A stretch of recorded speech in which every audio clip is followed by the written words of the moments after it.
Today I'm going to discuss I think are the 13 most common mistakes people make when negotiating salary. I'm Jeff Altman, the Big Game Hunter. I started to be called the Big Game Hunter when I did recruiting. I'd hunt down leaders in staff organizations, did it for a long time, filled a lot of positions. Now people hire me for no BS career advice and coaching because I make things easier for them related to a job search, hiring more effectively, managing and leading better, dealing with workplace issues, and much more. Whether you're a seasoned professional or just starting out, negotiating salary can be an intimidating thing to do. So I just want to encourage you, take some notes down with this. Grab a pen and paper or your iPad, whatever you use to take notes with, because I think it'll help you. Now, the first mistake I find people make is not really having a clear understanding of their value. And thus, you're shooting from the hip and not really knowing what your real value is in the market. What you want has to relate to value and salary ranges that organizations are willing to pay for the kind of work that you do. And thus, having a clear understanding of your value, and remember that can differ from size of organization, part of the country, and a variety of other factors, having a good idea of your value can make a huge difference to you. After all, your value is different in Iowa versus you're now moving to New York, right? So I personally don't care if a firm says to you, well, we're going for a win-win negotiation here, because to me, win-win means you lose. Okay? So the second thing I want to do is, along those lines, is not doing sufficient research as to a firm's compensation structure, and with that, market rate for the role and benefits package, so you become at a disadvantage in your conversations. Remember, a company has its comp structure as well, and thus you want to understand where you fit, and thus, are you asking for more than they're prepared to pay, and thus you've been wasting your time all the way through. So just understand what their compensation structure is pretty early on, and that will serve you well. Third is offering up your salary. Now, in certain parts of the country, of course, they can't ask about your salary history, but they can ask you about what you're looking for. And with that, I don't know if you know my strategy called defer and deflect, but they often will ask this with the screening interview at the very beginning, when all you may know is a job description that isn't accurate. And thus, the goal here is not to talk about what you're looking for or what your current or previous salary is if you're in a part of the world or a part of the U.S. where that's still legal questions to ask. You want to basically defer and deflect. And by that I mean, all I've seen is a job description so far. I haven't met my future boss, haven't met the team, don't have their perspective on what my role and responsibilities would be and what their expectations are going to be. And thus, it leaves me at a disadvantage. Would you be willing to have this conversation after I've spoken with them? And if they pressure you, you can say, I can give you a number, but I'm not committed to it. After I meet with everyone, I may have a different perspective. So if you're thinking I'm committed to this number, I'm not. That allows you to defer and deflect. And that leads to the fourth one, letting them start the negotiations too soon.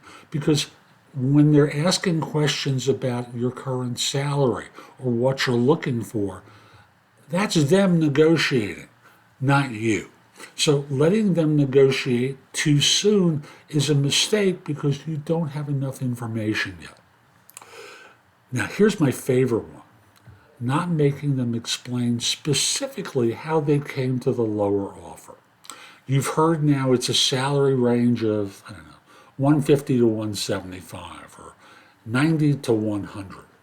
And they come in at 92 or they come in at 160. And you hear the number and your heart sinks. And then you don't say anything in response to it. You don't make them explain how they came to that number. And what you should be doing is asking, I'm curious. I understood what the range was from our first conversation. How did you come to that number? Well, we evaluated you and came to the decision that that was your value. And where was the perceived deficiency that made me worth 162 versus 175? Well, you weren't as strong as our existing people. Well, they work here. You're trying to bring me in from the outside. Could you be more specific? And that leaves them in the position of having to justify a bad offer. Always make them explain it. Now, switching back to you and your choices, you make the mistake of focusing too much on salary as opposed to the total compensation. Now, remember, for some of you, you're going into bonusable environments. You're going into situations where employer matches for retirement plans are a big deal, where your total cost of health insurance coverage is free, whether you get paid time off. There's a whole host of different things, including restricted stock units and sign-on bonuses that you don't take into consideration. And thus, focusing on the salary and neglecting all the other things is a mistake. Another one is not asking for what you want and not being specific, trusting that they're going to make a fair offer, which that's not in their interest. They want to get you for the least amount of money and to get you to say yes to it. Trusting them to look out for you is a mistake. That's not their job. That's your job. Another mistake, which I believe is number 8 here, accepting the first offer without even trying to negotiate, which can have you leave money and benefits on the table. 9th is walking away, not being willing to walk away. You need to be prepared to walk away from a job offer if the comp package isn't satisfactory.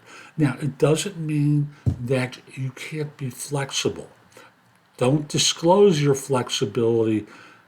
Make sure that you have a clear idea of what the rock bottom compensation is that you'd be willing to say yes to without walking away. This gives you a certain amount of leverage because they've decided you're the person that they want and they don't want to go to number 2. They'd rather get number 1. Next, being too aggressive. Even if you get what you want, they're going to get even once you're on board. It's just the way it is. Maybe it's not getting a promotion. Maybe it's not going to be getting a particular project because they're annoyed with you. It's important to negotiate, but being confrontational is a mistake. It can harm your relationship with your manager and within the organization for some time. And again, this is number 11.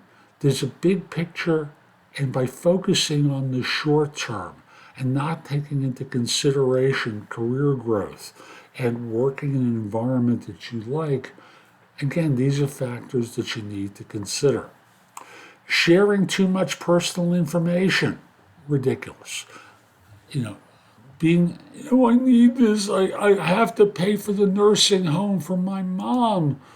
Not their problem, that's your problem. They don't really care about your financial situation and your personal issues because, frankly, they could have an impact upon how effective you're going to be once you're hired. All you're doing is shooting yourself in the foot.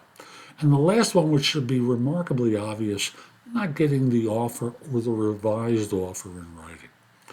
Always get the final offer in writing to avoid any misunderstandings or miscommunications. I've just seen too many situations, specifically with a renegotiation of an offer or a changed job offer, where the changes weren't put in writing and horribly they get denied later on. So always get the final offer in writing. I'm Jeff Altman. Again, my website is thebiggamehunter.us. Go to the site. Go to the blog. There's a lot there to help you. In addition, while you're there, If you have some questions for me, schedule time for Trusted Advisor services on the website where I answer your questions. I can help. At the site, you can find out about my video courses, books, and guides. Again, there's a lot there that'll help you with your job search that's far less expensive than hiring a coach. Lastly, connect with me on LinkedIn at linkedin.com/IN/the Big Game Hunter. Have a terrific day, and most importantly, be great.